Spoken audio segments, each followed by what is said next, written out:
Everyone, मैं अनु तनेजा और जैसा कि मैंने आपको अपनी शॉर्ट वीडियो में बताया था कि I will be hand overing the class 10th maths on this channel. So welcome to Vikas educational academy and let's get started with the sample paper. सबसे पहले सैंपल पेपर जो हमें सीबीएसई के थ्रू मिला है उसे सॉल्व करते हैं. This is a sample paper of standard maths. So जो बच्चे जिनको कॉन्सेप्ट क्लियर होता है बट अटेम्प्ट नहीं करना आता कि कैसे सब्जेक्टिव को अटेम्प्ट करें. एमसीक्यूज तो आप कर सकते हैं, आपको शॉर्टकट सारे पता ही होते हैं, पर व्हाट अबाउट द सब्जेक्टिव, कैसे अटेम्प्ट करें, कैसे एक एक स्टेप को हमें लिखना चाहिए, वो चीज कवर होगी. कॉन्सेप्ट समझ में आएगा, साथ के साथ क्वेश्चन सारे सीबीएसई ने जो भी हमें सैंपल पेपर में दिया है. थर्ड चीज, आपको पैटर्न भी थोड़ा सा समझ में आएगा. तो एक तरीके से आपका पूरा यहाँ पे ब्लूप्रिंट की तरह हो गया ये. सो स्टार्ट करते हैं हमारे क्वेश्चन नंबर 1 से. So we need to find the value of A25 minus A15 for the given AP. तो AP वाले क्वेश्चन में जब भी आए आपको सबसे पहले A लिखना है, D लिखना है, first term and the common difference. So first term over here is 6 and the common difference would be A2 minus A1, that is 9 minus 6 equals to 3. Then you need to find A25 minus A15. अब बच्चे के दिमाग में आता है A25 direct A plus 24D.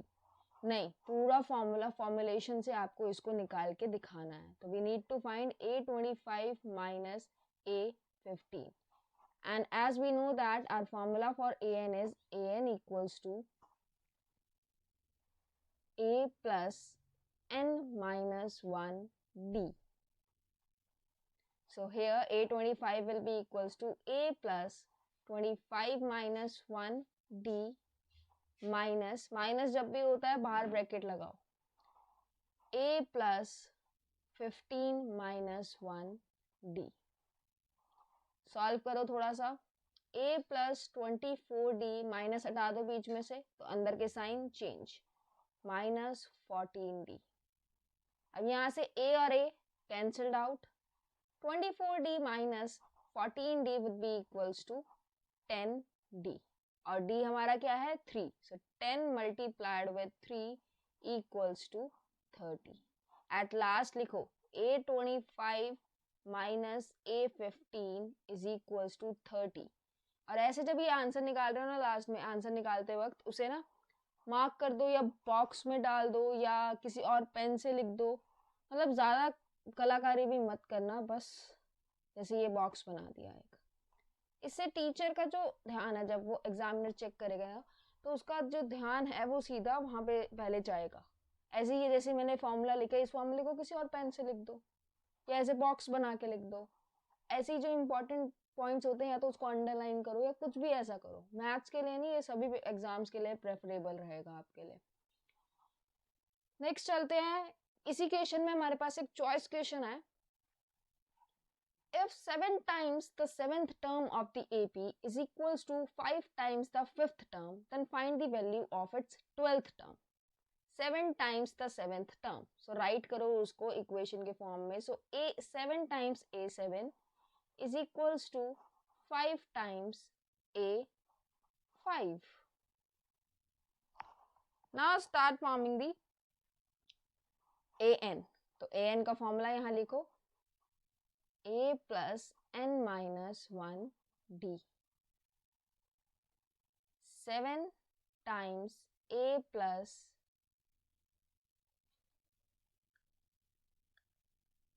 N minus 1 यानी 7 minus 1D equals to 5 times A plus 5 minus 1D. Solve किया इसे तो 7 times A plus 6D equals to 5 times A plus 4D. Further solve किया, so 7A plus 6D, sorry 7A plus 42D, 7 6 are 42 equals to 5A plus 20D. Further solve किया तो यहां से हमें मिला कि 7A minus 5A हो गया,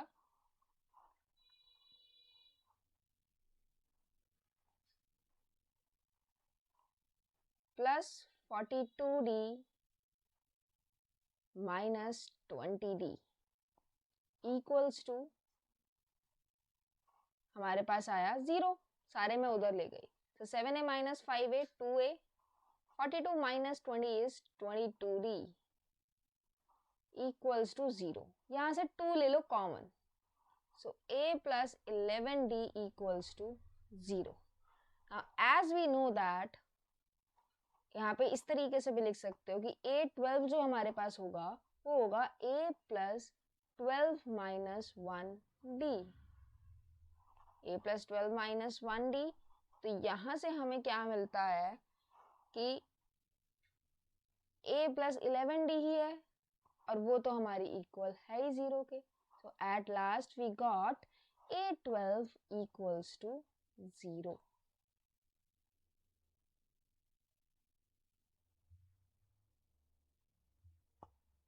हमारे पास हमारी a12 क्या आई इक्वल 0 के। बहुत ही इजी था, जब क्वेश्चन करना शुरू किया तो करते करते करते एंड रिजल्ट पे ही पहुंच गए। Okay, let's move to the next question. So our next question is we need to find the value of m so that the quadratic equation has two equal roots. Two equal roots आपको पता होना चाहिए, यानी discriminant equals to 0. So first of all we will simplify the equation so that we can find the value of a, b and c. So it would be 5mx square minus 6mx plus 9. By comparing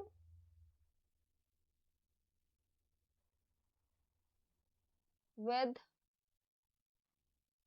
ax square plus bx plus c equals to 0, we got to know that a is equals to 5m, b is equals to minus 6m, c is equals to 9, and then we can say that d equals to 0 as it has two equal roots. So now we know that formula of d is p square minus 4ac equals to 0, और ये लिखना जरूरी है, direct मत करना please. So b square की value होगी minus 6m whole square minus 4 multiplied with 5m multiplied with 9 equals to 0. So this would be equals to 36m square minus 5 4s are 20, 29s are 180m. You can take the 36 common, so it would be m square minus 5m equals to 0. m common liya, m minus 5 equals to 0. So from that we got that m is equals to 0 and m is equals to 5. So value आ गई, ये answer है? नहीं, ये answer नहीं है अभी। क्यों नहीं है? क्योंकि अगर ये m वैल्यू अगर मैं 0 पुट करूंगी तो ये मेरी क्वाड्रेटिक इक्वेशन ही खत्म हो जाएगी, तो ये m0 नेग्लेक्ट हो जाता है। अब इसे किस तरीके से लिखते हैं, इसे आपने, यहाँ स्पेस कम है मैं साइड में लिख रही हूँ, इसे आपने लिखना है m0, m इक्वल्स टू 0, कुछ भी इंग्लिश में वैसे हम लिखते हैं बट हम basically m is equal to 0 as can not be taken.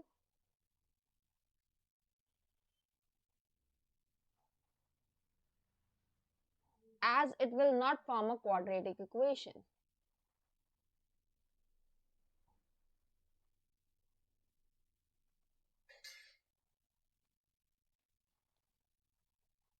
So finally यहाँ पे लिख दो m equals to 5 और उसे डाल दो बॉक्स में, ऐसे करके लिख दो so m equals to 5.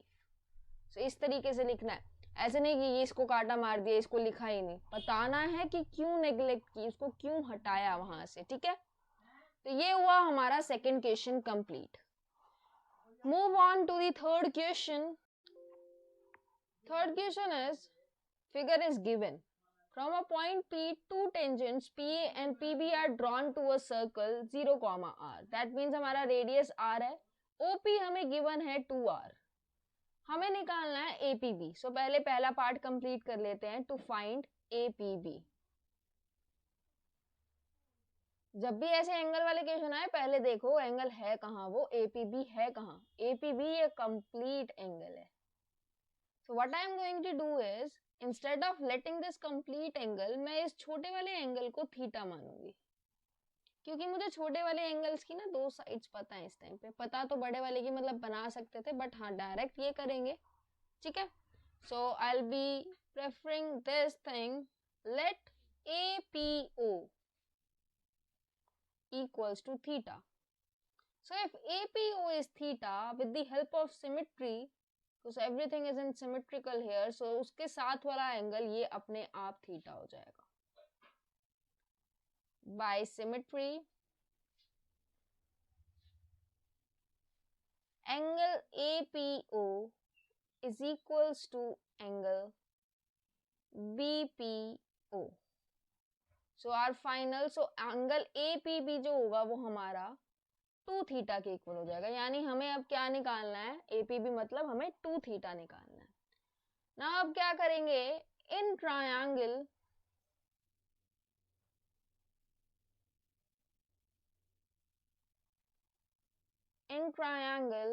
OAP हम लगाएंगे साइन थीटा।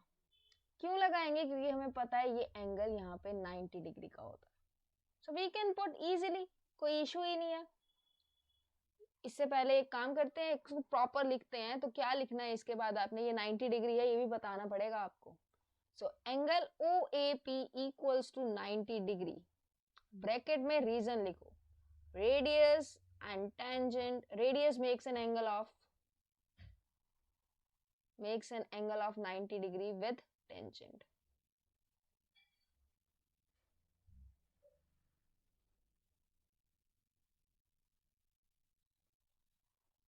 ठीक है। अब इसके बाद हम इसके अंदर साइन थीटा लगाएंगे अपना, sine theta perpendicular over hypotenuse. मैं यहाँ पे भी मार्क कर देती हूँ, theta theta 90। So in triangle OAP sin theta is equals to P over H. Perpendicular क्या है यहाँ पे, perpendicular would be R and hypotenuse would be 2R. So sin theta is equals to R over 2R equals to 1 over 2. So from here theta is equals to 30 degree. Bracket में लिख दो as sin 30 equals to 1 over 2.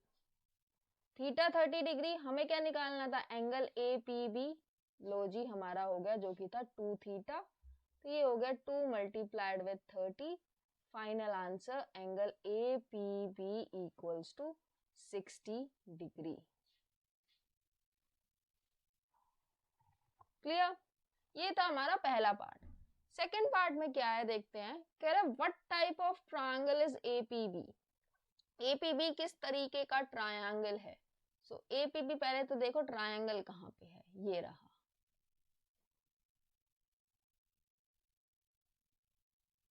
इसमें से हमें एक angle पता चल चुका है 60। Okay this is 60। So from here we can say that triangle APB। अब इस ट्रायंगल में अगर हम देखें तो हमारे पास ना 2 टेंजेंट है इस ट्रायंगल में, और तीसरी साइड वो AP है। तो उन 2 टेंजेंट का हम यूज करेंगे। हमें पता है टेंजेंट जब एक पॉइंट से ड्रॉन होते हैं तो वो दोनों इक्वल होते हैं। तो हम ये लिख सकते हैं यहाँ पे कि in triangle APB AP equals to PB, tangent drawn from one point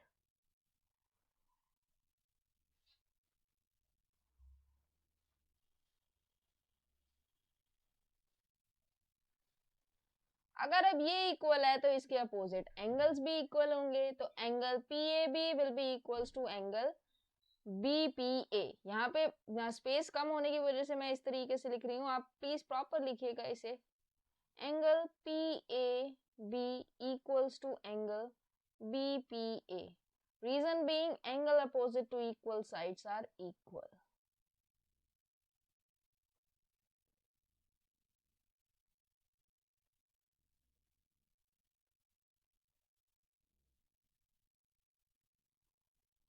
अब ये दोनों एंगल इक्वल हैं तो आप इसे एक काम कर सकते हैं, इसे डायरेक्ट x मान लो, ये दोनों x है।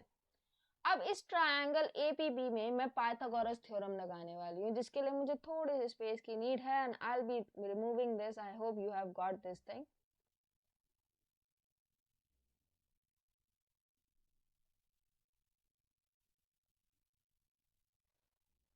So in triangle APB, I'll be using angle sum property. So 60 degree plus x equals to 180 degree.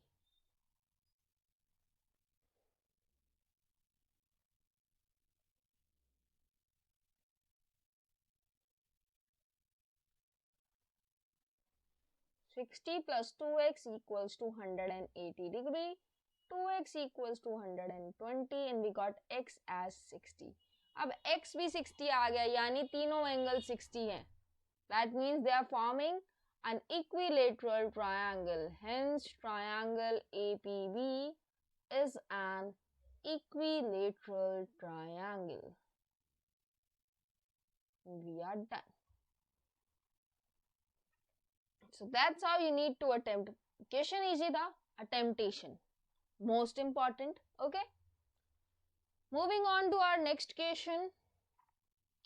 The curved surface area of a right circular cone is 12,320 centimeter square. If the radius of its base is 56 centimeter, finds its height. Height निकालनी है यहाँ पे. So ऐसे question में figure तो given होती है ना, फिगर की नीड भी नहीं है हमें, but for a better presentation, make a figure.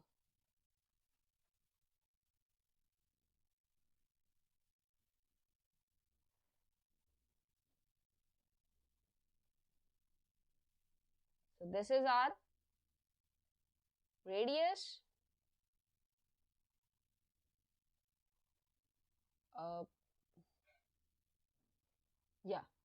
So this is our radius r, and from this top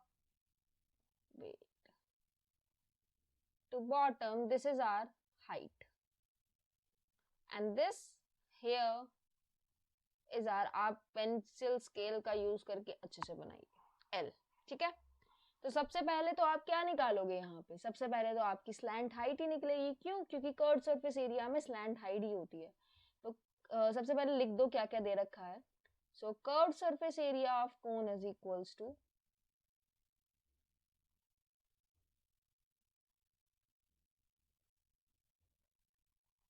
12,320 centimeter square.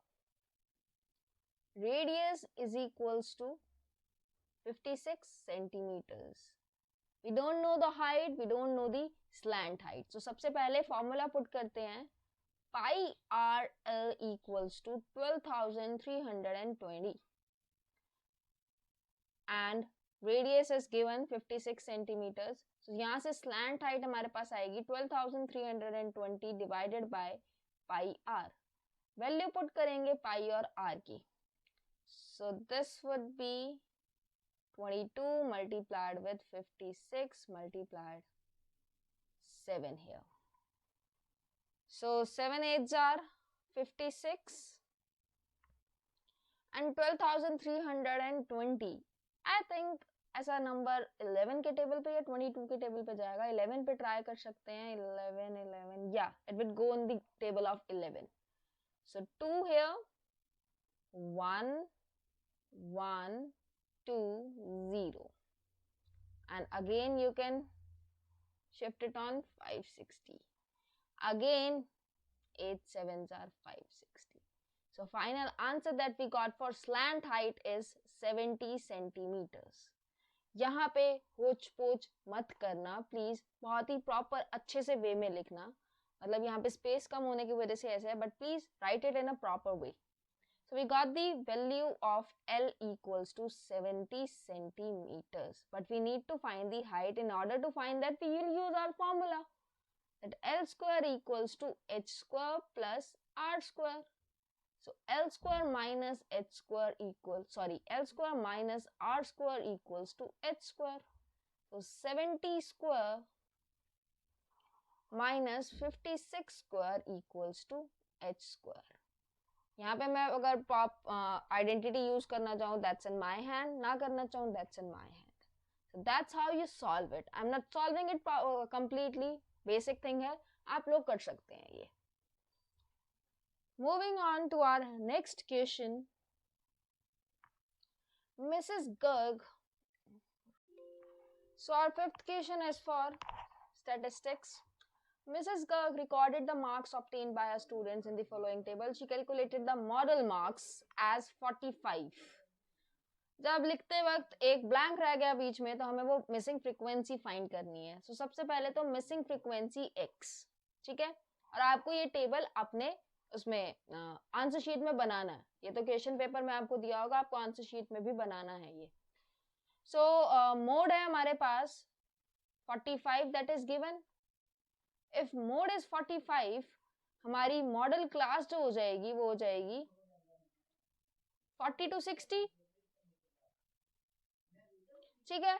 अब इसके बाद हमारे पास क्या निकालना है, हमें वो x निकालना है. x के लिए हमारे पास मॉड निकालने का फॉर्मूला होता है, वही फॉर्मूला हमें यहाँ पे पुट करना है.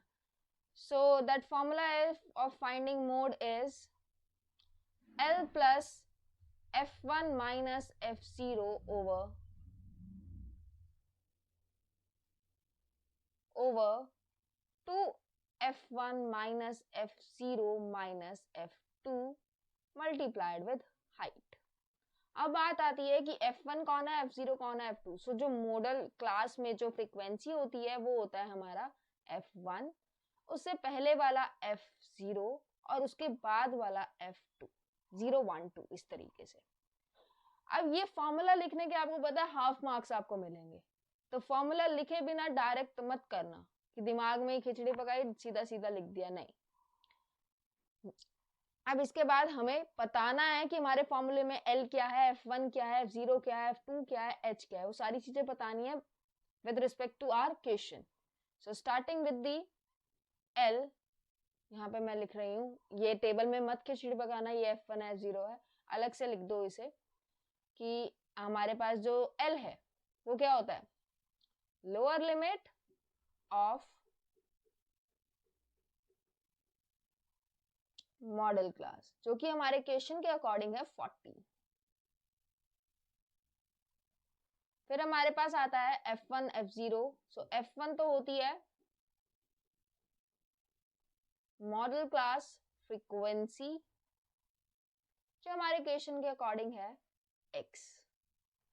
F0 होती है frequency before model class,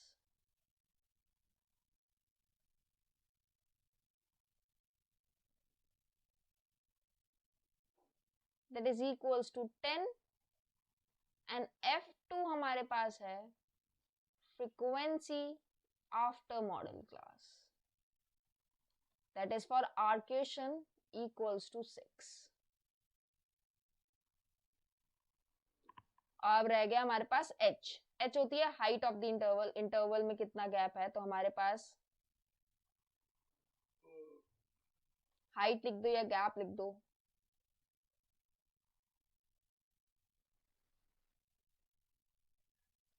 equals to 20 minus 0 equals to 20. Upper limit minus lower limit. So now put everything in the formula. Mode हमें given है 45 equals to L, that is 40, plus x minus 10 over 2x minus 10 minus 6 multiplied with 20. इसे solve करने की need पड़ेगी, जिसके लिए मुझे space की नीड पड़ेगी, and for that reason I am removing these things. ये चीज आपको पता है कैसे लिखनी है, मैंने सिर्फ एक नमूना पेश किया था आपके सामने. Now I'll be writing everything after this on the top. So 45 minus 40 कर देते हैं, इजी रहेगा. x minus 10 over 2x minus 16, और उसमें से ले लेते हैं 2 को कॉमन. सॉल्व किया 10. 45 minus 5, 40 is 5, and 5 would be divided by 10 in this side. इसको further solve किया तो 1/2 and then कर दो cross multiply. So x minus 8 equals to 2x minus 20. So यहाँ से हमें मिला minus 8 plus 20 equals to 2x minus x. So x की वैल्यू आई हमारे पास 12. लास्ट में लिख देना so the missing frequency is 12 और उसे डाल देना अंदर से बॉक्स में.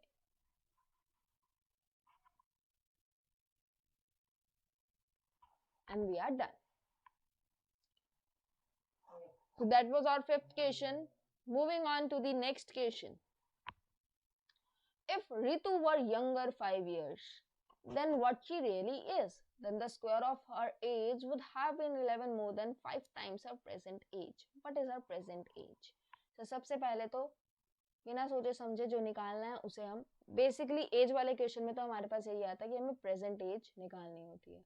So let the present age of Ritu equals to x.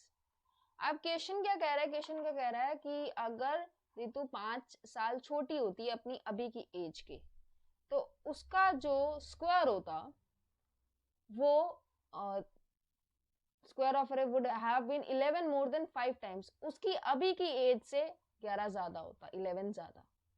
सो 5 साल पहले यहाँ पे लिख दो अकॉर्डिंग टू दी क्वेश्चन. 5 साल पहले रितु की एज होगी x माइनस 5. उसका स्क्वायर किसके बराबर होगा? 5 टाइम्स उसकी अभी की एज के प्लस 11, क्योंकि 11 ज्यादा है उसका स्क्वायर. ये आ गया आपके पास, इसे कर दो solve. X square plus 25 minus 10x equals to 5x plus 11. Quadratic equation बनेगी हमारे पास x square minus 15x, 25 minus 11 हो जाएगा हमारे पास ये 14. फैक्टर्स बनाएंगे, 14 के फैक्टर्स बनेंगे 1 फॉर 14 फैक्टर्स बनेंगे हमारे पास 1 and 14 बेस्ट.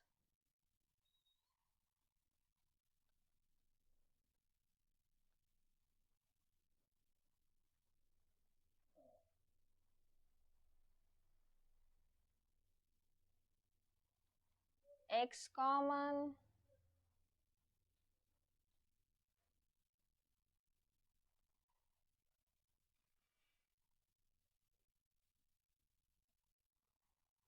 यहाँ से हमारे पास एक x आया 1 एंड 1x आया 14. अब दो एज तो हो नहीं सकती, कोई एक यहाँ पे कैंसिल होगी, वो होगी 1.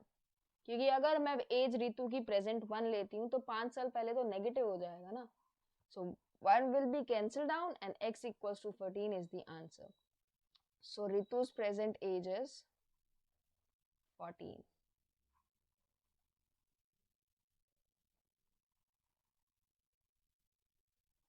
And we have completed our 6 questions from the sample paper. Moving on to the 7th. Question 6 का हम चॉइस का सेकंड क्वेश्चन है वो देखते हैं. हमारे पास चॉइस है इस क्वेश्चन में 9x square minus 6px plus p square minus q square. We need to solve it. Solve for x. Obviously हमें x की वैल्यू निकालनी है यहाँ पे. अब यहाँ पर देख के पता चल रहा है quadratic formula is the best way to do this. So let's get started. सबसे पहले हम देखेंगे कि भाई कंपेयर किया हमने इस इक्वेशन को हमारी बेसिक इक्वेशन, हमारी जनरल इक्वेशन के साथ, और हमें मिला A और B और C की वैल्यू.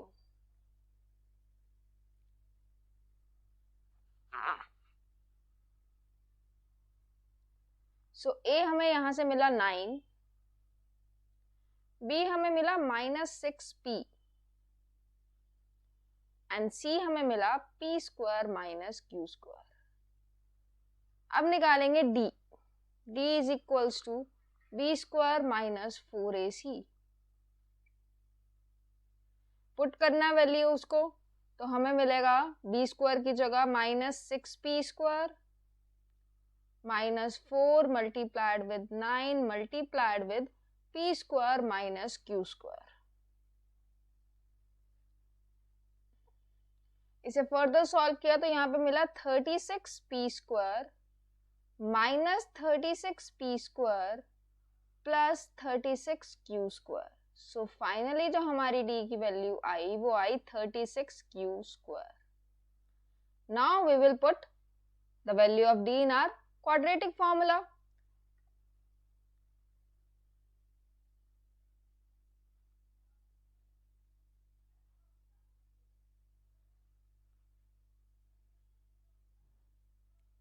यूजिंग क्वाड्रेटिक फॉर्मूला लिखना है। So x equals to -b plus minus √d over 2a। b की वैल्यू क्या थी? b की वैल्यू थी -6p। सो -6p plus minus √36q² over 2a। 2a की वैल्यू थी 9। सॉल्व किया इसे further, so we got 6p, under root को सॉल्व करोगे आपको मिलेगा प्लस माइनस 6q ओवर 18। 6 लिया common, so p plus minus q over 18। Finally हमें मिला p plus minus q over 18। So हमारी x की वैल्यू क्या आई? Sorry, not 18, it would be 3 now. So at last हमारी x की वैल्यू क्या आई? x equals to p plus q over 3 and p minus q over 3। This is our final answer. Easy था, simply d का discriminant लगाया, t फिर quadratic formula लगाया and we have our answer. Hope you understood. Let's move to the next question. Following is the distribution of the long jump competition in which 250 students participated. Find the median distance jumped by the students and interpret the median. Okay, we need to find the median and finding the कितना distance था, मतलब normally कितना distance सारे बच्चों ने jump किया। तो ये चीज हमें निकालनी है। हमें डिस्टेंस दे रखा है और नंबर ऑफ स्टूडेंट दे, जैसे 0 से 1 मीटर के बीच में 40 स्टूडेंट्स, 1 से 2 मीटर के बीच में 80, 2 से 3 में 62, 3 से 4 में 38, 4 से 5 में 30। मीडियन का फॉर्मूला लगाना है simply.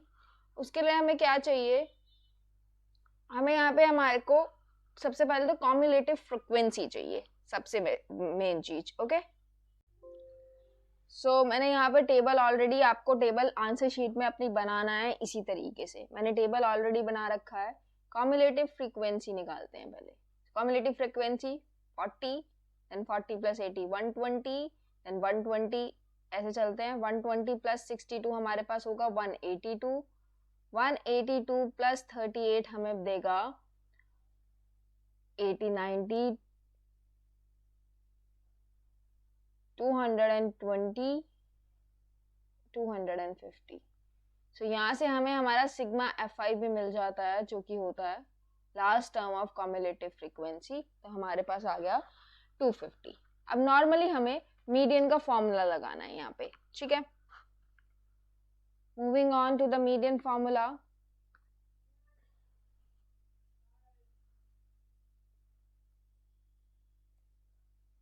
Median equals to n over 2, okay. L plus n over 2 minus CF over F multiplied with H। हमें बताना है कि इसमें L क्या है, N क्या है, हमारी CF हम किसे ले रहे हैं, हमारी H क्या है, H is the height। तो ये सारी चीजें हमें बतानी पड़ेगी। हम F फ्रीक्वेंसी किसको ले रहे हैं, तो ये सारी चीजें हमें बतानी पड़ती है।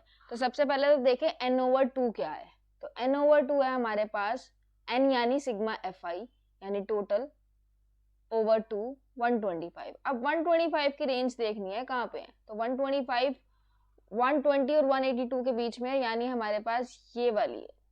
तो यानी हमारी जो यहाँ से L मिलेगी, L होगी इसकी ही लोअर रेंज 2। सो हमारे पास यहाँ से क्या आया, L। अब बात करें अगर हम CF की, तो CF इससे एक ऊपर वाली लेनी होती है। तो CF हमारे पास आई 120 और जो फ्रीक्वेंसी है वो इसी की लेनी है, तो वो आई 62। बचा H, तो हमें दिख रहा है हाइट कितनी है यहाँ पे 1। बस अब पुट करेंगे वैल्यूज को और हमारे पास हमारा मीडियन आ जाएगा। So median is equals to L, L means 2 plus N by 2 means 125, CF 120 over frequency means 62 multiplied with 1. So it will be 2 plus 5 over 62. इसे सॉल्व करेंगे तो हमारे पास आंसर आएगा 2.0806। तो इससे हमें क्या पता चला कि जो मीडियन डिस्टेंस है jumped by the students is 2.0806 meter. ठीक है, अब एक चीज यहाँ पर, ये आप ऐसे ना क्या करते हैं बच्चे, मीडियन लिख के छोड़ दिया, काम खत्म। भैया उन्हें क्या पता आपने मीडियन क्यों निकाला, उनको तो जो उन्होंने क्वेश्चन में पूछा वो बताओ ना। सो लास्ट में ये लाइन जरूर लिखना कि हमारे जो मीडियन डिस्टेंस है jumped by the students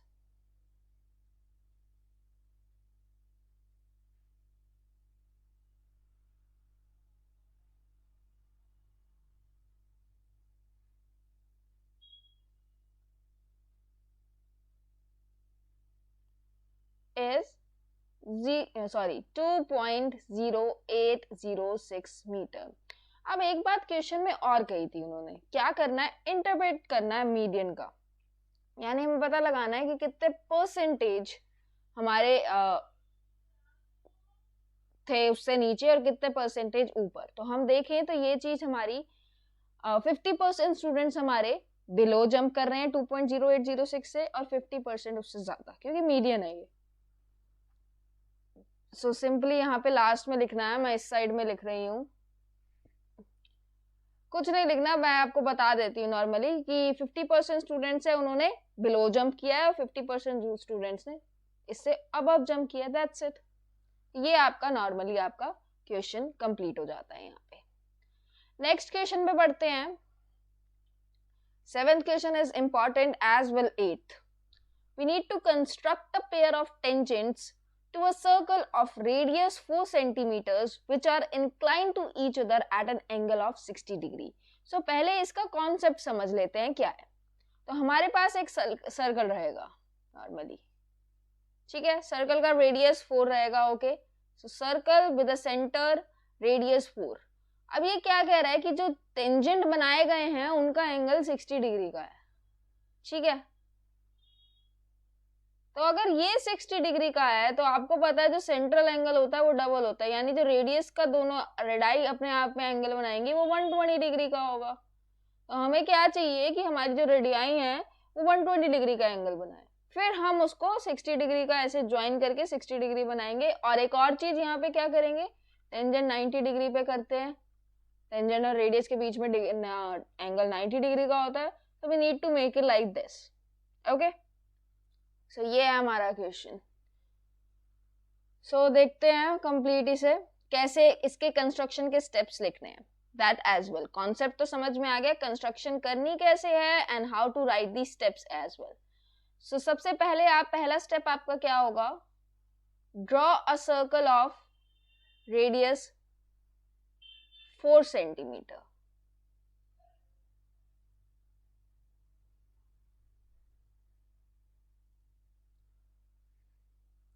so ये मैंने बना दिया यहाँ पे एक सर्कल।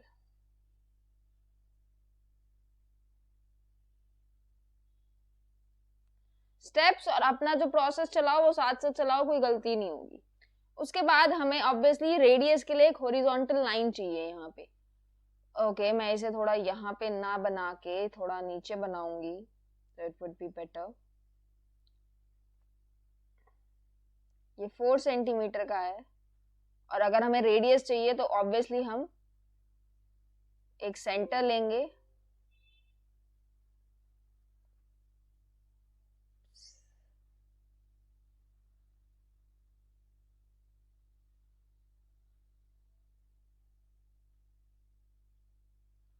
सो आपको इसका कॉन्सेप्ट समझ में आ गया। अब देखते हैं कि इसके स्टेप्स ऑफ कंस्ट्रक्शन और इसको कंस्ट्रक्ट कैसे करेंगे।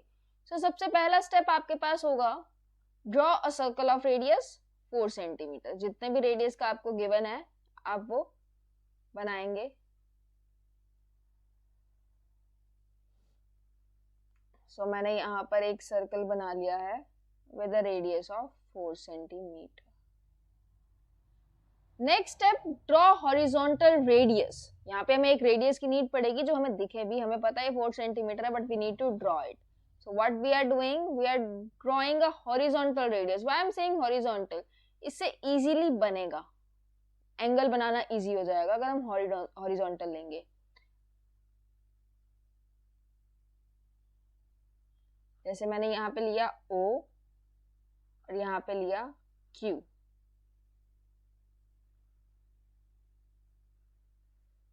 OQ बोल देते हैं इसे। हॉरिजॉन्टल रेडियस हो गया हमारा OQ। अब हमें क्या करना है, इस O पॉइंट पे हमें 120 डिग्री का एंगल बताना है। मैंने अभी कॉन्सेप्ट में बताया आपको। आपका थर्ड स्टेप क्या होगा, draw angle 120 degree from point O।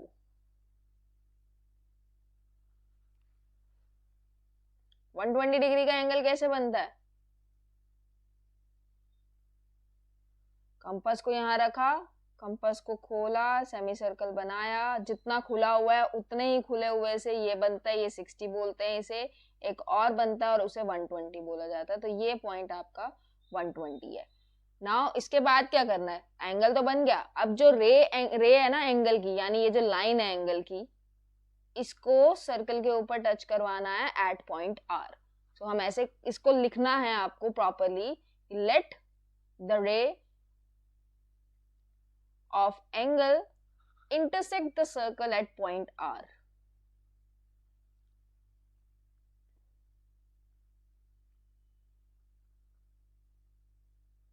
I think यहाँ स्पेस की नीड पड़ेगी, यहाँ लिखते हैं intersect the circle at point R.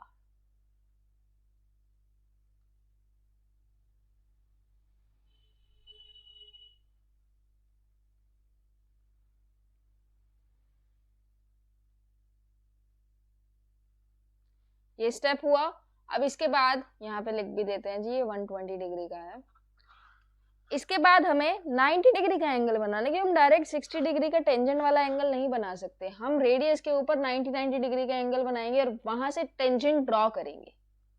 तो हम यहाँ पर फोर्थ स्टेप में एंगल बनाने वाले हैं Q पॉइंट पे 90 डिग्री का।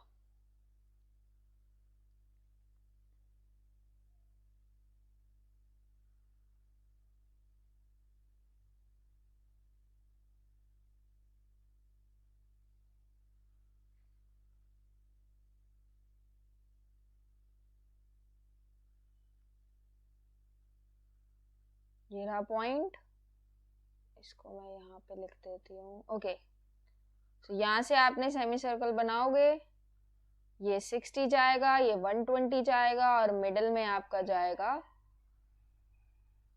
90 डिग्री। सो यहाँ से सीधा जाएगा आपका इस तरीके से। ऑब्वियसली यहाँ प्रॉपर नहीं बन पाएगा because of not using any proper instruments. ये गया आपका 90 डिग्री का एंगल। Just a minute.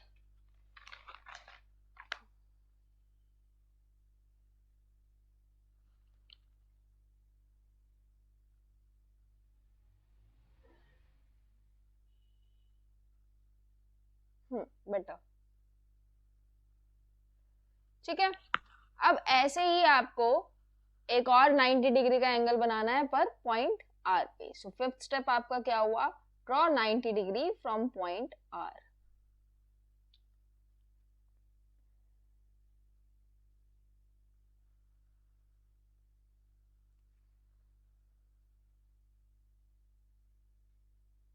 गया, 120 गया, मिडल में कहीं पे 90 आ जाएगा। यहाँ से आपने स्ट्रेट लाइन डाली। अब जहां पर ये दोनों लाइन इंटरसेक्ट करेंगी that is your point P। आप उसे पॉइंट P बोलिए एंड ये आपके दो टेंजेंट्स बन जाएंगे। सो सिक्स्थ पॉइंट पे आप लिखेंगे, आई थिंक यहाँ विजिबल नहीं होगा, आई थिंक यहाँ मैं लिख रही हूँ where the two arcs intersect, mark it as point P, and this is your final. Mark it as point P. This is your final result. So यहाँ से हमें PQ और PR हमारे tangents हुए at an angle of 60 degree. PQ and PR are the tangents at an angle of 60 degree. So that's how we need to do it. We need to perform it. Alright, I hope everything is clear till now. Let's see our next question. The distribution, okay, stats का question आया है. The distribution given below shows the runs scored by a batsman in one-day cricket matches. So 0 से 40 तक के run बनाए हैं 12 batsman ने, 40 से 80 तक के रन बनाया 20 ने, 80 से 120. तो हमें क्या निकालना है यहाँ पे? मीन निकालना है, ठीक है? So let's see how to do it. We need to calculate many things here. We need to calculate the class mark, we need to calculate the DI and then FIDI and then sigma FIDI. और हमारा formula क्या होता है, मैं यहाँ पे formula लिख रही हूँ, देन नेक्स्ट हम इसको सॉल्व करेंगे. तो मीन का फॉर्मूला है हमारे पास sigma FIDI over sigma FI.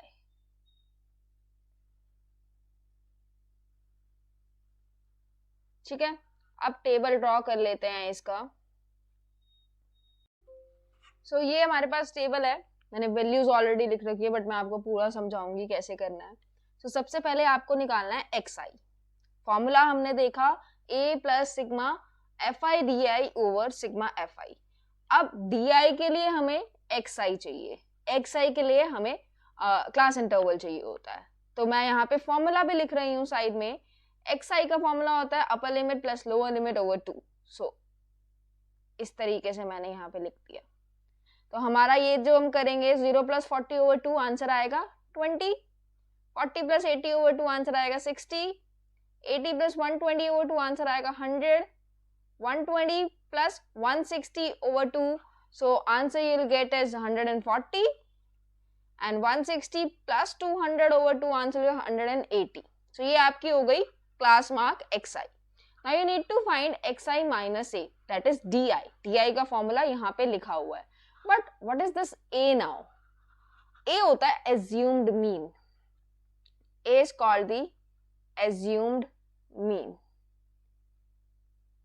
Mean का मतलब क्या होता है? एक तरीके से मिडल थिंग निकालना. तो वो हम किससे इंटरप्रेट करते हैं? हम इंटरप्रेट करते हैं टोटल मतलब क्लास 0 से लेकर 200 तक, 200 divided by 2.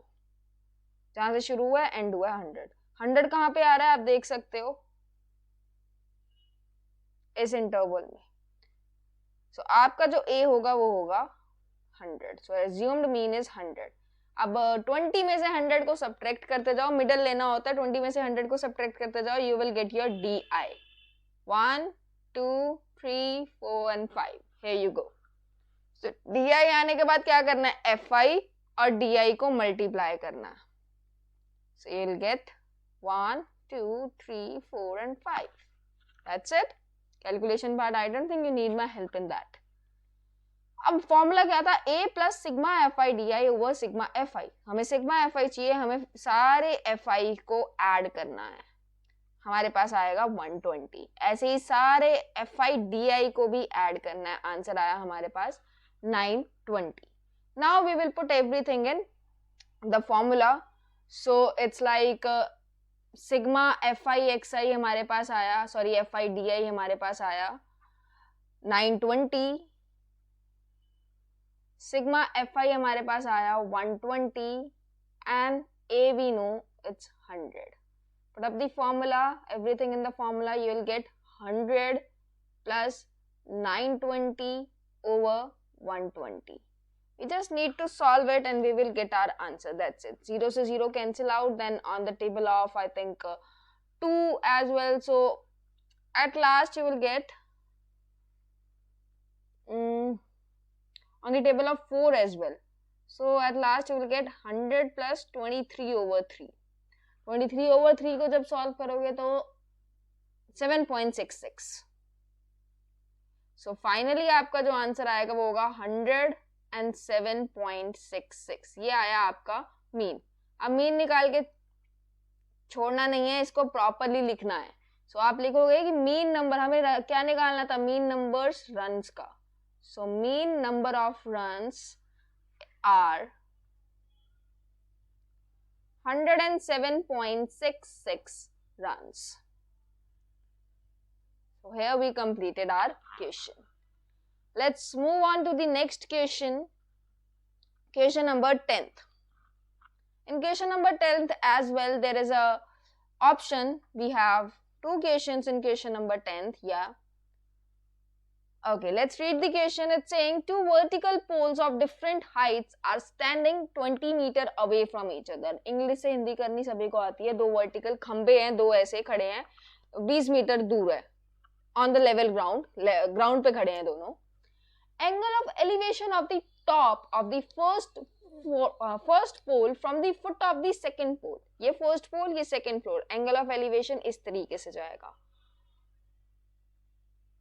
is 60 degree and angle of elevation of the top of second floor from the first pole is 30 degree. So दूसरा एंगल इस तरीके से वो 30 डिग्री बना रहा है। हमें क्या निकालना है, हमें डिफरेंस निकालना है उनकी हाइट के बीच में।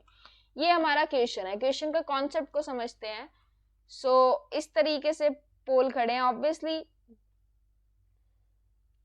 हाइट के बारे में भी कुछ पता नहीं है तो हम सेम हाइट लेके चलेंगे। वैसे कुछ ना कुछ डिफरेंस तो होगा ही जो उन्होंने हमें निकालने को कहा है। ये पोल जैसे पहले वाले का 60 डिग्री का एंगल बन रहा है तो इस तरीके से, दूसरे का 30 डिग्री, इस तरीके से फिगर बनेगी आपकी एक जाके। तो ये आपका फाइनल लाइक एक कॉन्सेप्ट हो गया। अब इसे सॉल्व कैसे करना है,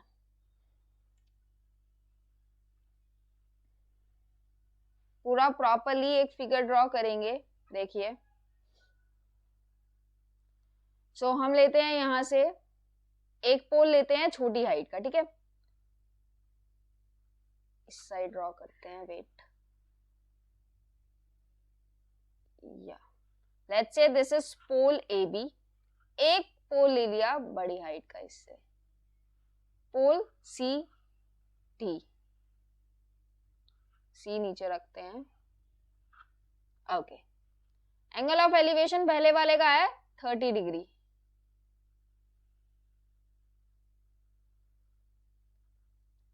एंड इधर से एंगल ऑफ एलिवेशन है 60,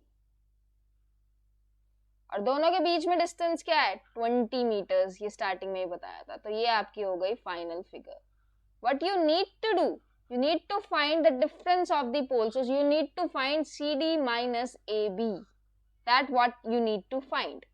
So आप क्या करेंगे, सबसे पहले तो एक एक चीज लिख के दिखाएंगे कि इसमें कौन सा एंगल क्या है, हमें क्या निकालना है, ठीक है। तो सबसे पहले हमारे पास गिवन में है कि BC equals to 20 meters.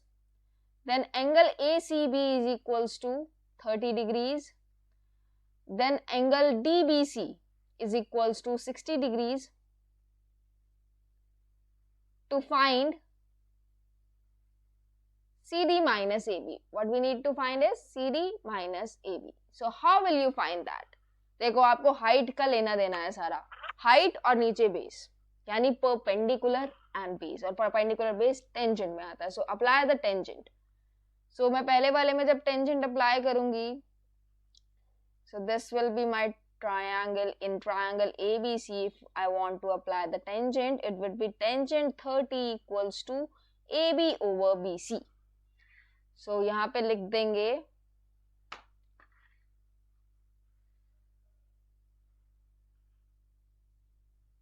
इससे दिखेगा नहीं, just a second.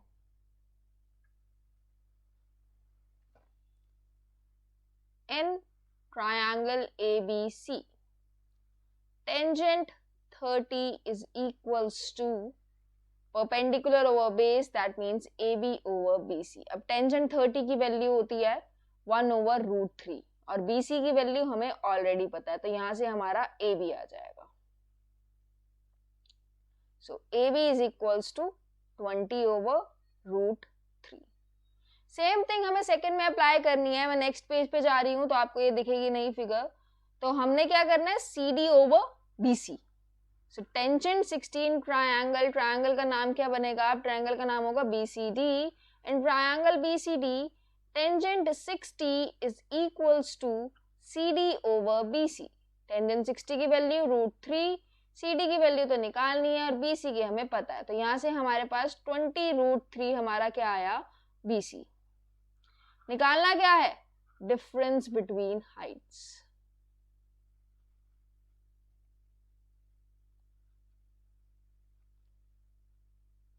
We need to find CD minus, sorry मैंने यहाँ पे BC लिखा है, यहाँ CD आएगा. So we need to find CD minus AB, यानी 20√3 minus 20 over √3.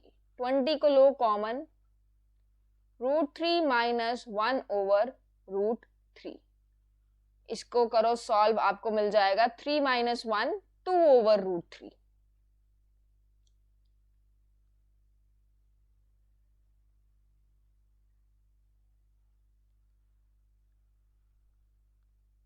सो फाइनली हो जाएगा आपके पास 40 over √3. और √3 की वैल्यू उन्होंने दी है, that means we need to put it. लेकिन उससे पहले हम इसे रेशनलाइज करेंगे.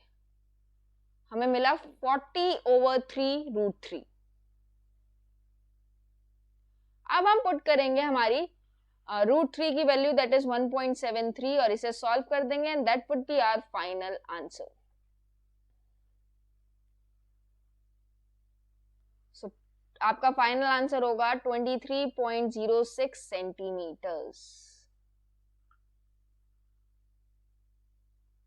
लास्ट में लिख देना difference between height is 23.06 centimeters. Why I am taking centimeters? Because इन दोनों के बीच में डिस्टेंस ही तो वो था, so we need to do it like this. 23.06 centimeters का हमारे पास आया gap. I hope this is clear to everyone. Okay, good. Let's move on to the next question. इसी का second part. A boy 1.7 meter tall is standing on a horizontal ground 50 meter away from a building. Okay, एक 1.7 meter tall है जो कि 50 metre दूर खड़ा है एक बिल्डिंग से. The angle of elevation of the top of the building from his eye is 60 degree. Calculate the height of the building. So इस तरीके से आपकी फिगर बनेगी. ये रहा 1.7 मीटर टॉल बॉय, ये रही बिल्डिंग, एंगल ऑफ एलिवेशन उसकी आंख से, तो ये होगा एंगल ऑफ एलिवेशन 60. अब इसको कैसे प्रॉपर्ली सॉल्व करना है, have a look here. So 1.7 meter tall boy which is standing 50 meters away from a top building, जिसकी हाइट नहीं पता, h लेते हैं. एंगल ऑफ एलिवेशन बना रहा है 60 डिग्री का उसकी आई के साथ. इसको भी ज्वाइन करेंगे. ओके, सो इसको अभी h नहीं लेते, पहले नाम दे देते हैं. ये जो पर्सन है वो है AB और जो हमारी बिल्डिंग है वो है CD. तो हमें क्या गिवन है? हमें गिवन है, इसको भी एक नाम देते हैं E. सो हमें गिवन है AB is equals to 1.7 meters and BC हमारे पास गिवन है 50 meters और BC by symmetry BC AE के इक्वल होगा, तो AE भी हमारे पास 50 meters and EC is also equals to 1.7 meters. By symmetry एक रेक्टेंगल बनाएंगे obviously. Now if we see, हमें पूरी हाइट DC निकालनी है. To find DC. अब ये जो DC है ये दो चीजों के मिलके बन रहा है, DE प्लस EC के, और EC की वैल्यू हमारे पास है. D को हम लेट कर लेंगे H. हमें अब H की जरूरत है. देखो कैसे निकलेगा, सिंपल सी चीज है. यहाँ पर आप लोग हमारा टेंजेंट थीटा का फॉर्मूला लगाएंगे. So tangent 60 is equals to height that is H over AE, और AE हमारे पास है 30. टेंजेंट 60 होता है √3 equals to H over AE.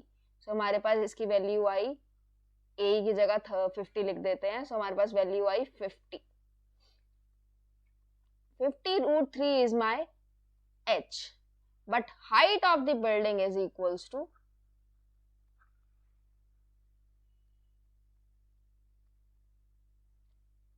is equals to 50√3 plus 1.7. That would be your final height of the building. आप √3 की value put करेंगे, इसको solve करेंगे, and that would be your answer. That's it. I hope this is clear. So concept क्या था? Arc वाला, कि arc से उसका एलिवेशन बन रहा है, तो नीचे से नहीं लेना, और इस तरीके से सिमेट्री बना के हमें कैसे इस क्वेश्चन को सॉल्व करना है. Moving on to the next question, question number 11th, that is coming up in section C. section C में हमारे पास सारे 4 मार्क्स के क्वेश्चन है, 4 क्वेश्चन है, जिसमें से 2 हमारे केस स्टडी है और 2 हमारे क्वेश्चन है नॉर्मली. क्या है 11th question? The internal and the external radii of a spherical shell are 3 cm and 5 cm respectively. It is melted and recast into a solid cylinder of diameter 14 cm. Find the height of the cylinder. Also find the total surface area of cylinder. पाई हमें 22/7 लेना है. तो हमारे पास एक hollow cylinder है. Spherical shell का मतलब hollow cylinder नहीं है, होलो स्फीयर है.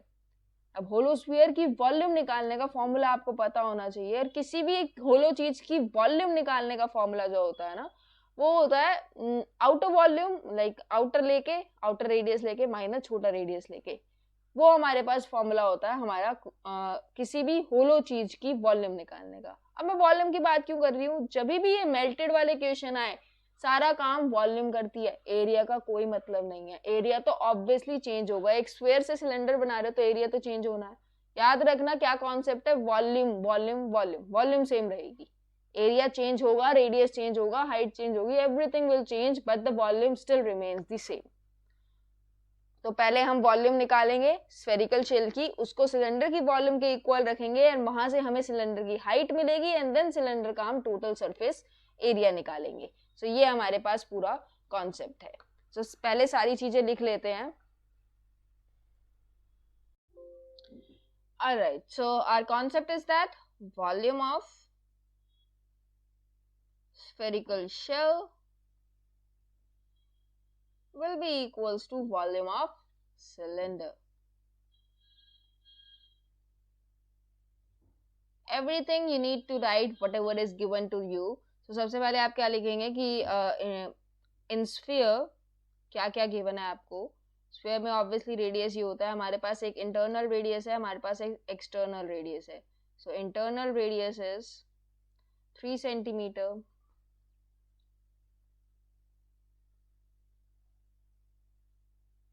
इसको हम छोटा r बोल देते हैं, and external radius is 5 centimetre, that is capital R. अब वॉल्यूम की बात करें तो स्फीयर की वॉल्यूम का फॉर्मूला होता है 4/3 पाई r क्यूब, पर यहाँ पे 2 r है तो क्या करेंगे 4/3 पाई बड़ा R क्यूब माइनस 4/3 पाई छोटा R cube.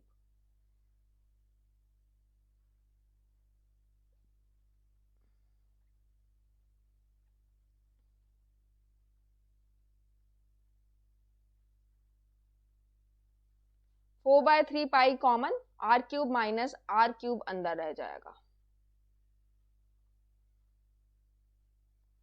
So finally 4/3 pi r cube minus r cube. बड़ा R है 5, छोटा R है 3. Now we will put the values and find the volume first of all. So it will be 4/3 pi 5 cube minus 3 cube. 5 cube होता है 125. I'm not putting up the value of pi as it will be cancelled out when we are doing it with cylinder. So 125 minus 27, that is 98. So 4/3 pi multiplied with 98 centimeter cubes is your volume of spherical shell. अब बात करते हैं volume of cylinder की. So in volume of cylinder,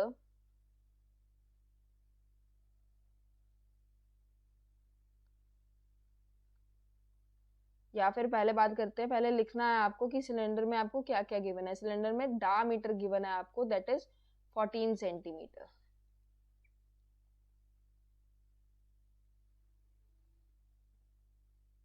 सो आपका radius जो होगा वो 14 divided by 2, 7 centimetres. And your height is not given to you, height को हम लेंगे h। अब इसकी निकालेंगे हम volume, that is pi R square H. Volume of cylinder का फॉर्मूला क्या होता है, pi R square H. Simply निकालेंगे और इसे इसकी वॉल्यूम के इक्वल रख देंगे। So volume of cylinder is pi R square H. तो हमारे लिए वो क्या होगा, पाई 7 स्क्वायर एच, यानी 49 पाई h.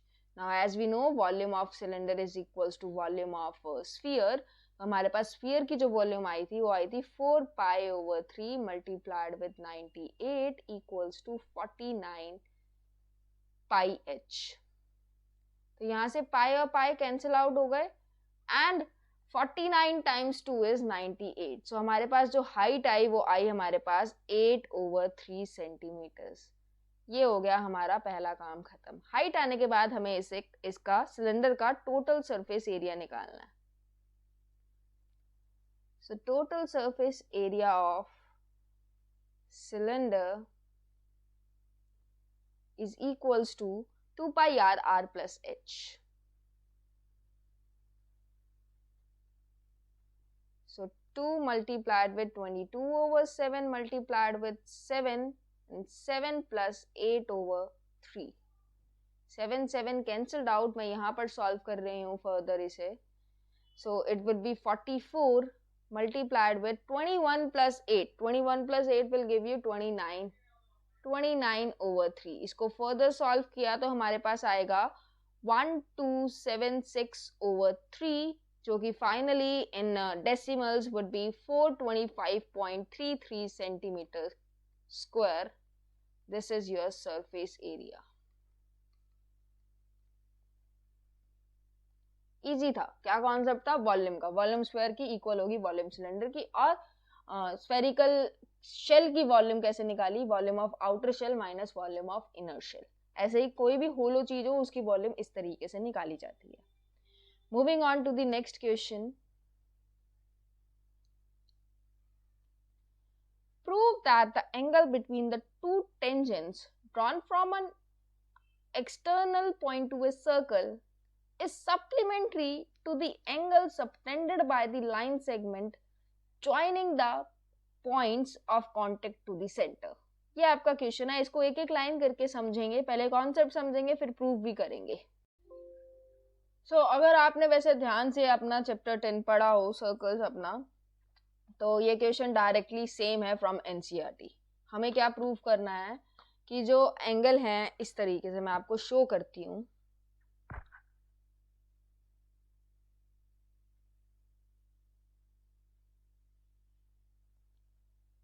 जो एंगल बाहर यहाँ पे बनाया जा रहा है, टेंजेंट जहां से बन रहे हैं, इस पॉइंट पे जो एंगल है वो एंगल और जो एंगल यहाँ पे सबटेंड हो रहा है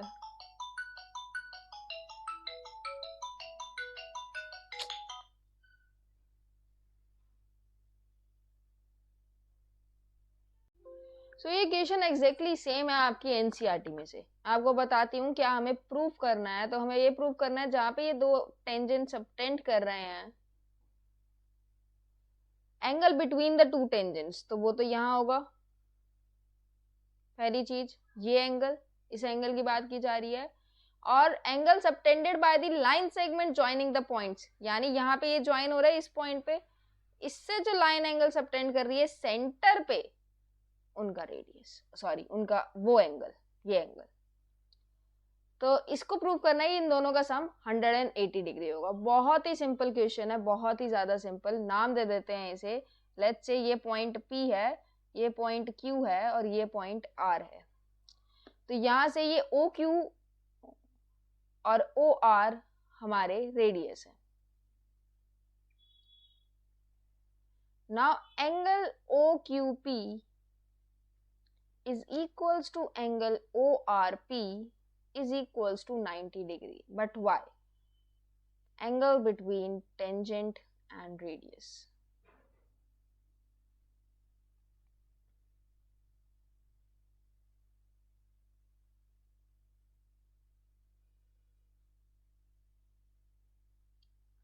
Now ये 90 डिग्री, ये भी 90 डिग्री. हमें क्या प्रूफ करना है?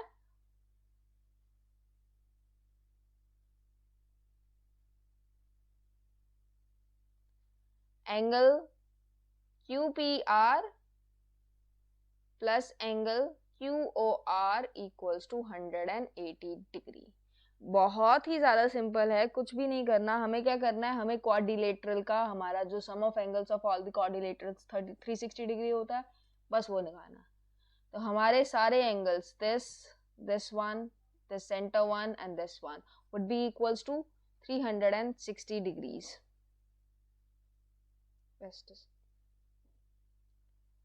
So we can write it here that in quadrilateral sum of all the angles equals to, quadrilateral का नाम हमारे पास था PQOR. So सारे एंगल्स का सम जो होगा वो 180 डिग्री के इक्वल होगा. तो हम ऐसे लिख सकते हैं angle P plus angle Q plus angle O plus angle R equals to 360 degrees. Angle sum property.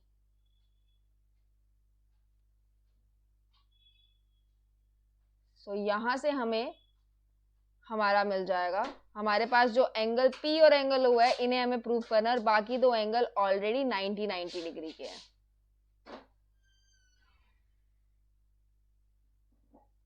So we will get angle P plus angle O as 180 degree. That's what we need to prove. Hence proved. नहीं, आपको पूरा angles लिखने हैं, मैंने यहाँ पे show नहीं किया. So this was the question number 12. Let's move ahead to the next question. Two tangents TP and TQ drawn from a center. Okay. See this question. Figure is given to you. So आपको क्या करना है? आपको PTQ angle, that is this angle को prove करना है कि वो एक तरीके से हाफ है इस एंगल का, OPQ. सो हमें क्या करना है? बेसिकली हमें ना OPQ निकालना है इन टर्म्स ऑफ PTQ. हमारा क्वेश्चन सॉल्व हो जाएगा बहुत इजीली. सो क्या करेंगे? एंगल PTQ को लेट कर दिया थीटा. ठीक है. अब देखेंगे एंगल ये वाला, इसको नाम दे दो एंगल 1, इसको नाम दे दो एंगल 2. हमें पता है in triangle PTQ theta plus angle 1 plus angle 2 is equals to 180 degree, जिसमें एंगल 1 और एंगल 2 एक्चुअली में इक्वल है. हाउ? पहले ये लिख देते हैं. Angle 1 is equals to angle 2. The reason being that क्योंकि टेंजेंट जो होते हैं एक्सटर्नल पॉइंट से ड्रॉ किए जाते हैं वो आपस में इक्वल होते हैं. as PT equals to QT. अब हम एंगल सम प्रॉपर्टी लगाएंगे. Theta plus angle 1 plus angle 2 equals to 180 degree. Angle sum property. From here हम इसको डबल ऑफ एंगल 1 बोल देते हैं, क्योंकि हमें इसके साथ वाला एंगल चाहिए ना, तो इस तरीके से करते हैं. सो 180, और तो एंगल 1 की जो वैल्यू आएगी वो आएगी 180 डिग्री माइनस थीटा ओवर 2, यानी कि 90 माइनस थीटा ओवर 2. और हमारा जो ये एंगल O, P और T है, ये पूरा 90 डिग्री का एंगल है. Why? Because angle between radius and tangent is 90 degree. Angle between radius and tangent. अगर मैं इस पूरे एंगल में से एंगल 1 को सब्ट्रैक्ट कर दूंगी तो एंगल OPQ मिल जाएगा. इस बात में कोई दो राय नहीं है. सो एंगल OPQ हमारे पास होगा, पूरा एंगल है 90 में से 90 माइनस थीटा बाय 2 को हाफ करना है, मतलब सब्ट्रैक्ट करना है. कैंसिल हुआ, आंसर आया theta by 2. Hence proved. How? हमारा पीटी क्यू थीटा था, ओपी क्यू थीटा ओवर 2 आ गया, खत्म आंसर हमारा। That's it. सो आपको लास्ट में बस थोड़ा सा लिख देना है कि किस तरीके से हमने इसको प्रूव किया। हमारा यहाँ पे हमारे क्वेश्चन पार्ट खत्म होते हैं, क्वेश्चन खत्म नहीं होते एक्चुअली, हमारे पास 2 केस स्टडी के क्वेश्चन है that we are going to do. तो थोड़ा सा ऑब्जर्व कर लेते हैं केस स्टडी के क्वेश्चंस को। सो पहले तो बहुत कुछ लिखा हुआ आपको मिलेगा, आप ये चीज अपने रीडिंग टाइम में पढ़ना, देन आप मूव करो डायरेक्ट क्वेश्चन पे। So a guard station at the top of a 240 metre tower, यहाँ पर एक गार्ड खड़ा है। Observed an unidentified board coming towards it, ये रही बोर्ड। अ क्लिनोमीटर और inclinometer is an instrument used for measuring angles, वो एंगल्स और स्लोप जो भी उसने मेजर किया वहां से उसको पता चला कि जो एंगल ऑफ डिप्रेशन है बोट का, जो उस लाइट हाउस के पास में आ रही है, उसका है 30 डिग्री। क्या है? Angle of depression. So angle of depression का मतलब है ये एंगल 30 डिग्री का है।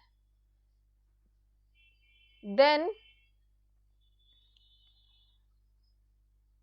फर्स्ट पार्ट पे हमें क्या करना है, हमें एक लेबल डायग्राम बनाना है on the basis of the given information, और हमें डिस्टेंस कैलकुलेट करना है, distance of the boat from the foot of the observation tower, यानी यहां से लेकर के यहां तक का डिस्टेंस मेजर करना है हमें फर्स्ट पार्ट में। तो इसका एक लेबल सुंदर सा डायग्राम बनाएंगे एंड देन फर्स्ट पार्ट हम करेंगे। So look here, so this is the boat here, let's take it as A. This is the lighthouse C. You can mark it as here as boat, and this is the lighthouse BC. So यहाँ पे आप लिख सकते हो this is the lighthouse, और यहाँ से angle of depression बन रहा है, so it would be like this. So this is your angle of depression. आपको क्या कैलकुलेट करना है? A और B. So you need to calculate AB. Okay, what else is given to us? Height of the tower is given to us, so that we will use, if this thing is 250 meter, I'll say BC equals to 240 meters. I'll mark one more here and join it so that I can use the triangle in order to calculate the DC. So we need to calculate AB, पर मैं AB की जगह DC भी calculate कर सकती हूँ, या फिर आप डायरेक्टली इस एंगल को 30 डिग्री बोल सकते हैं। Let's see how. सो सबसे पहले तो एंगल ACD हमें जो गिवन है वो 30 डिग्री का है। अब ये CAB के भी इक्वल होगा, angle CAB will be equals to angle ACD। Reason being parallel lines है, ऑल्टरनेट एंगल्स।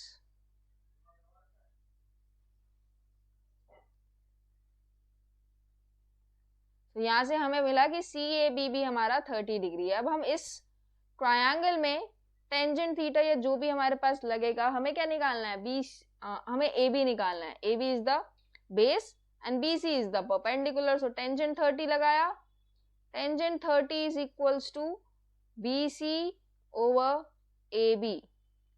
टेंजेंट 30 की वैल्यू होती है 1/√3 और BC हमें गिवन है 240।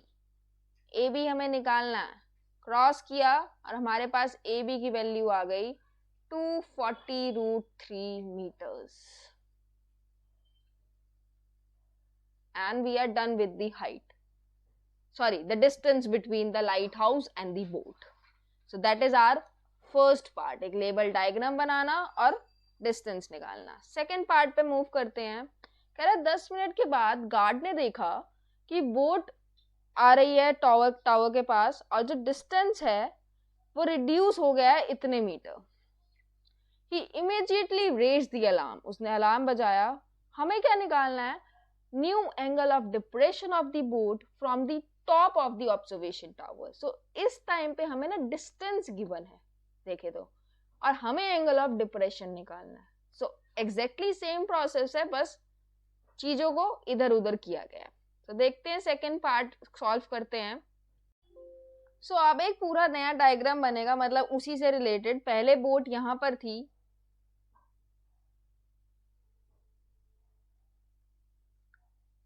उसी में गोश पोश मत करना प्लीज, अलग से डायग्राम बना देना इसका।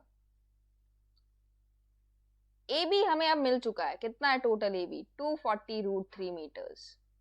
बी सी हमें ऑलरेडी पता था कि वो है 240 मीटर्स। अब ये जो बोट थी वो आगे आ गई है, लेट्स से बोट आ गई यहाँ पे, इसका नाम दे देते हैं ए डैश। और जो डिस्टेंस जितना कम हुआ है उसको उन्होंने दे रखा है कि इतना डिस्टेंस रिड्यूस हो गया। सो जो हमारा यहाँ से लेकर यहाँ तक का डिस्टेंस है, they have given us as 240√3 minus, just a second, क्या था, 240√3 - 1, यही है।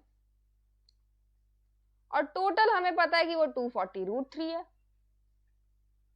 हमें क्या निकालना है? हमें नया एंगल ऑफ डिप्रेशन निकालना है। अब बोट यहाँ पे है, एंगल ऑफ डिप्रेशन पहले यहाँ पे था 30 डिग्रीज, अब यहाँ पे बनेगा थीटा। हमें ये थीटा निकालना है। पहली बात तो ये इंक्रीज होगा, देखना है कितना इंक्रीज होगा। So will say second part देखते हैं। कह रहा है कि 10 मिनट के बाद गार्ड ने देखा कि बोट और पास आ गई है, और जो अब डिस्टेंस है वो इतने मीटर कम हो गया। पहले जितना भी था जो हमने निकाला पहले वो था, फिर इतने मीटर अब कम हो गया। तो उसने फटाफट से अलार्म बजा दिया, okay that thing is cool. But हमें क्या निकालना है? हमें नया एंगल निकालना है डिप्रेशन का। पहले एंगल क्या था? 30 डिग्री, अब हमें नया एंगल निकालना है। तो केस वही है, बस उसको मोड़ दिया, थोड़ा सा मोल्ड किया।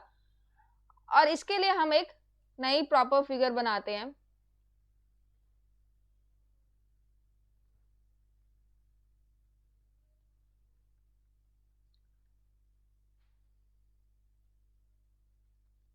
So this is BC tower 240 meters.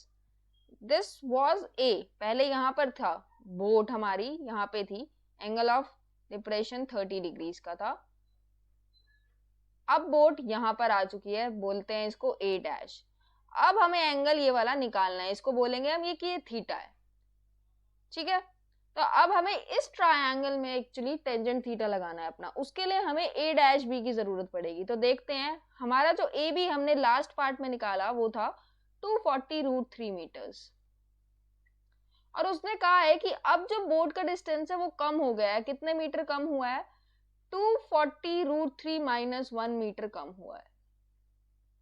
सो यानी अब यहाँ पर हम लिख सकते हैं क्या क्या चीजें गिवन है हमारे पास। 30 डिग्री की नीड नहीं है, आपने ड्रॉ कर दिया, बट लिखने की जरूरत नहीं पड़ेगी। BC 240 मीटर गिवन है। AB हम निकाल चुके हैं, that is 240√3 metres. A dash given है इस बार हमारे पास 240√3 - 1। इसे मैं यहीं पे सॉल्व कर सकती हूँ, बट आगे करेंगे। हमें क्या चाहिए अब? A डैश भी। सो A डैश भी निकल सकता है अगर मैं AB में से A डैश को सब्ट्रैक्ट कर दो। So AB is 240√3 minus 240√3 - 1। Solve किया इसे, प्लस 240 कैंसल्ड आउट, और फाइनल हमारे पास A डैश B की वैल्यू आई 240 मीटर्स। अब लगा दो टेंजेंट थीटा का फॉर्मूला और थीटा निकाल लो। Tangent theta will be BC over A dash B, यानी 240 ओवर 240 यानी कि 1। यहाँ से हमारा थीटा आ गया 45 डिग्री। सो लास्ट में लिख देना, the new angle of depression is 45 degrees. This is our second part. Let's see what is the third part now. Wait, मैंने ओके, लेट इट बी।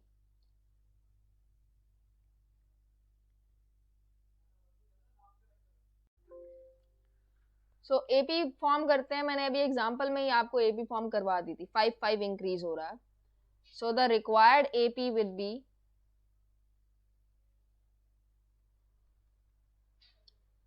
3000, 3005, 3010, और उसे गोल अकम्प्लिश करना है 3900 का।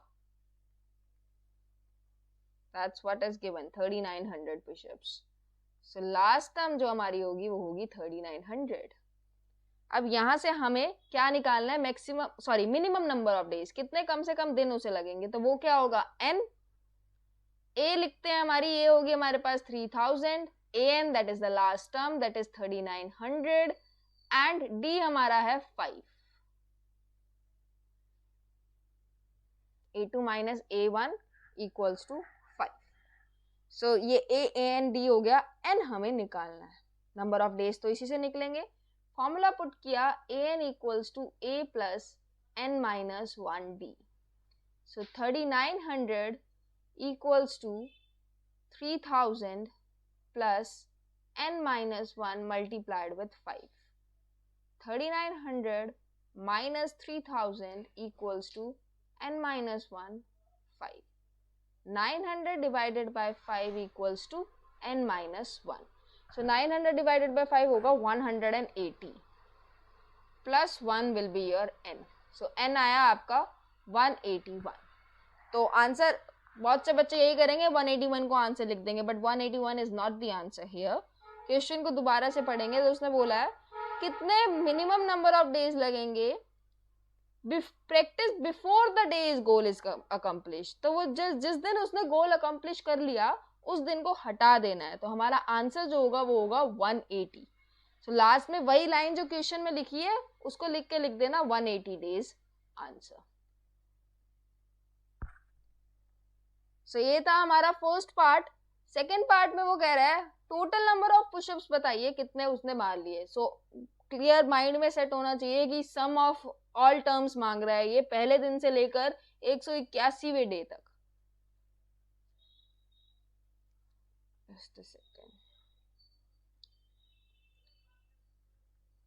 सो हमारी जो एपी थी वो थी 3000, 3005, 3010, 3900. यहाँ पे सारी चीजें लिख दो जो जो पता है. ए पता है, डी पता है, एन भी पता है अब, और ए एन तो पता ही है 3900. निकालना क्या है? S N. S N equals to N over 2 A plus A N. So sum निकला 181 डिवाइडेड बाय 2, 3000 प्लस 3900.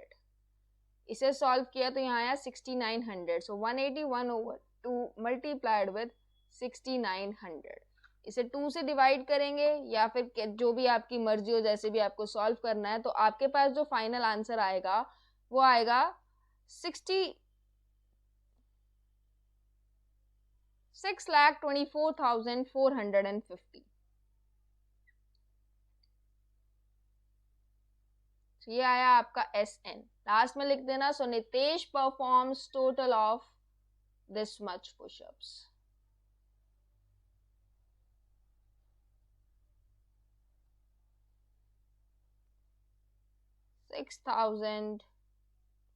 $6,24,450 push-ups.